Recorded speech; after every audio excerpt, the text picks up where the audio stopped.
একটি ভয়ঙ্কর পরিসংখ্যান দিয়ে শুরু করছি। মাত্র 2 মাসে ইংল্যান্ড ও ওয়েলসে তাপ দাহ সম্পর্কিত কারণে প্রায় 2700 মানুষের অকাল মৃত্যু হয়েছে।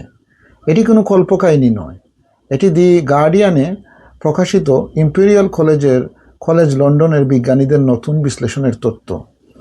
সবচেয়ে উদ্বেগের বিষয়, জুন মাসের সবচেয়ে তীব্র 3 দিনের হিটওয়েভে প্রতিদিন গড়ে প্রায় 440 জন মানুষের মৃত্যু হয়েছে বলে গবেষকদের অনুমান। একবার ভাবুন, মাত্র 3 দিনে প্রতিদিন 440 জন। তুলনা করলে বিষয়টি আরও ভয়াবহ মনে হবে।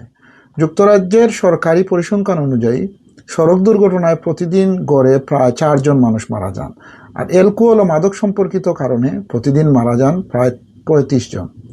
অথচ জুনের সেই 3 দিনের তাপদাহে প্রতিদিনে সম্ভাব্য মৃত্যু ছিল প্রায় 440 জন, যা এই 2 কারণ মিলিয়ে অনেক বেশি।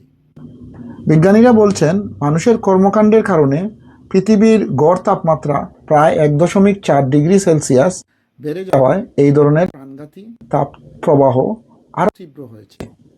গবেষণায় আরও বলা হয়েছে, এই মৃত্যুর 40% বেশি ঘটত না যদি মানবসৃষ্ট বৈশ্বিক উষ্ণায়ন বর্তমান পর্যায়ে না পৌঁছাত। এটি শুধু একটি আবহাওয়ার খবর নয়, এটি জনস্বাস্থ্য, অর্থনীতি এবং ভবিষ্যৎ প্রজন্মের নিরাপত্তার প্রশ্ন। সবচেয়ে বেশি ঝুঁকিতে রয়েছেন প্রবীণ মানুষ, ছোট শিশু, দীর্ঘমেয়াদী রোগে আক্রান্ত ব্যক্তি ও যারা খোলা আকাশের নিচে কাজ করেন।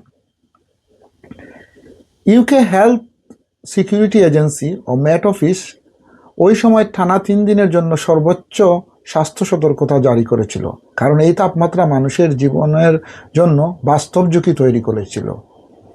বিশেষজ্ঞরা সতর্ক করে বলছেন, জীবাশ্ম জ্বালানি পুরানো থেকে গ্রিনহাউস গ্যাস নির্গমন কমানো না গেলে ভবিষ্যতে এমন হিটওয়েভ আরও ঘন ঘন, আরও দীর্ঘ এবং আরও প্রাণঘাতী হতে পারে। তবে আসার কথা এখনও সময় আছে। পরিচ্ছন্ন জ্বালানির ব্যবহার বৃদ্ধি, শক্তির অপচয় কমানো, পরিবেশ বান্ধব পরিবহন, বেশি গাছ লাগানো এবং জলবায়ু সহনশীল অবকাঠামো গড়ে তোলার মাধ্যমে ভবিষ্যতের ঝুঁকি কমানো সম্ভব। মনে রাখবেন, জলবায়ু পরিবর্তন ভবিষ্যতের সংকট নয়, এটি একটি বাস্তবতা। আপনার কী মনে হয়?